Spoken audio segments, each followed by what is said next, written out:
All right, this is the morning of March the 31st. We have Pastor Kent Hovind, and we're going to start a new round of Bible questions. So we praise God for these. They're very encouraging to many of us on the outside, Pastor Hovind, and you said they're encouraging for you as well, so we give God the praise for that.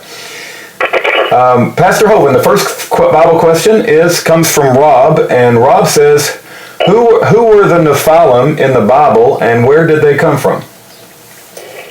Well, age-old question, Rob. I don't think anybody knows for sure. There's a half a dozen theories. The word Nephilim is the Hebrew word. They're just translated giants. It's in Genesis chapter 6, the first couple verses before the flood came.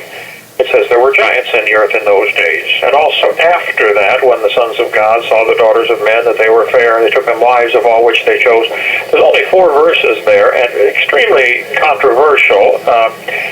It seems the most common theory is that the Nephilim, these giants, are the result of the sons of God, probably fallen angels, intermarrying the daughters of men, producing half demon, half human beings, which apparently were giants. That's the standard interpretation of that verse. I think, though, if you'll read it very carefully, you'll see there's plenty of room for saying, no, that's not a for sure translation of what that means. But this call is from the Santa Rosa County Sheriff's Office.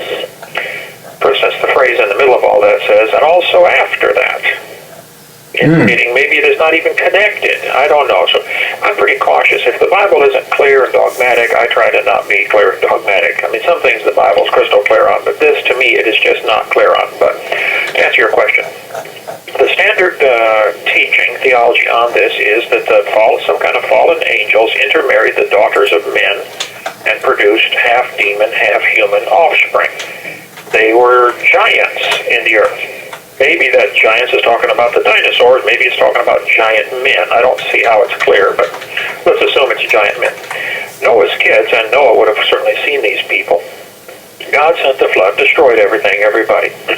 However, after the flood, Noah's kids had a bunch of kids, and they would have told their family and grandkids and great-grandkids about these people who they knew before the flood. They'd be sitting around the campfire saying, oh, yeah, you should have seen the guy live down the street from me. He had, whatever, some kind of strange abilities. And the theory is that those legends grew into the legends of Zeus and Thor and Mercury and the Roman gods and the Greek gods and Olympus and all this kind of stuff. I don't know, but that seems to be a reasonable explanation, but I don't take it any further than that because there's simply not enough clues that I can find from the Bible. So, a long answer to a short question, but it appears that the Nephilim are indeed half demon, half human. That, of course, raises the question, can fallen angels take on a human body and procreate at all? Do they have a physical capability of that? Or was that a one-time thing? The other part of that theory is that those who did that pre-flood, those who had taken on a human body and produced these offspring, those fallen angels, was not all of the fallen angels. The ones who chose to do that, according to one common theory, is that they were immediately sent to hell, and they've been in hell ever since. The other demons, fallen angels who did not participate in this, they are still running around in Jesus' day. It's probably still today, demon possession, etc. And when Jesus threw the demons out of the maniac of Gadara into the pigs, they said, are you come to torment us before the time? And it's really the only verse we have on this topic, but it appears that they know they're going to hell. They just don't want to go yet. And they know that some of their buddies have already gone there, being the ones that were pre-flood engaged in this activity. So that's all the light I can shed on it. Maybe it'll just muddy the water more, but I don't think anybody knows for sure who the Nephilim were. Some people will preach real dogmatically on that. Oh, they know for sure, like God told them or something. I just can't do that. Okay, next question. All right, thank you, Pastor Hovind. I have a question from last night. How many heavens are there?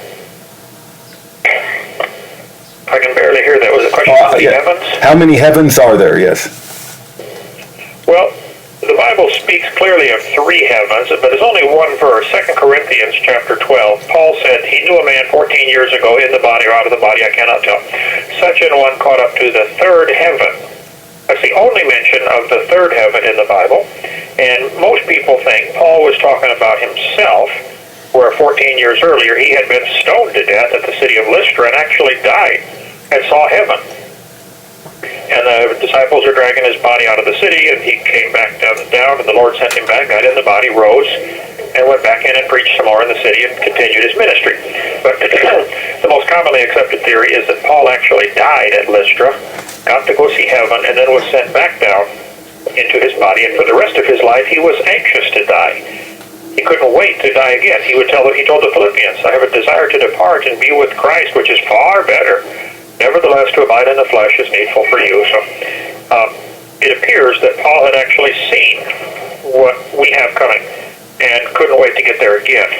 So, but that's the only verse that says the third heaven. Genesis 1:1 in the King James says, in the beginning God created the heaven, singular, one. So apparently there was earth and then everything else, heaven. Then in verse 14, God divided, put the canopy, or verse 6 and 7, he put water above the atmosphere, which would then create two heavens. The first one where the birds fly, Genesis 1:20 talks about the birds fly in the firmament. So that would be our atmosphere, say 10, 15 miles thick at the time. It's thicker now because it's expanded out. But then beyond that was the stars in the heaven. Then at some point God put a second layer of ice, I think, or water, beyond even the stars. And the only reference to that I'm aware of is in Psalm 148, verse 4, the waters that be above the heavens. So that, to me, that indicates there is still probably a crystalline canopy of ice beyond the stars, and maybe everything we see and marvel at is like, wow, look at this huge universe, is actually a little snow globe on God's dresser. Pick up and shake once in a while. That's right. I don't know. But the answer to the question is there are three mentioned in the Bible, only that one time, the third heaven. So my teaching on it is that the Bible seems to teach the first heaven is where the birds fly, the second heaven is where the stars are, and the third heaven is where God is.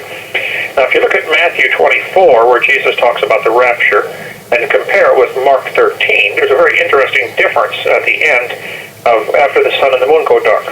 In the Mark passage, it says he's going to gather. Excuse me. It says he's going to gather his saints from the uttermost part of earth to the uttermost part of heaven. It doesn't say that exactly the same in Matthew, but in Mark, we're going to be taken to the uttermost part of heaven. I think God's going to get us so far away from here for the marriage supper of the Lamb that we don't know or care what's going on down on earth. We're going to be up there having a wonderful time in the uttermost part of the third heaven, wherever that is. So that's about all the light I can shed on that one, brother. No, thank you, Pastor Hovind. Thank you very much. A lot of people have been asking me recently, Pastor Hovind, about sending you books, and the last thing I remember you saying about that is that you're not able to receive any, and so I just wanted to check in again and see if that's changed or if that's still the case. I cannot receive books, and the law library lady is here to give me some copies. Let me call back in just a minute. Okay, all right. God bless. All right, thank you. Bye-bye. All right, that was Pastor Kent Hovind.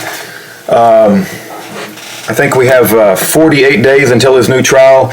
That was Bible Questions, the Nephilim, How Many Heavens? And as you heard, he's not able to receive books at this time. And if he calls back, when he calls back, we will continue these Bible questions with him. But for now, I will upload this to YouTube.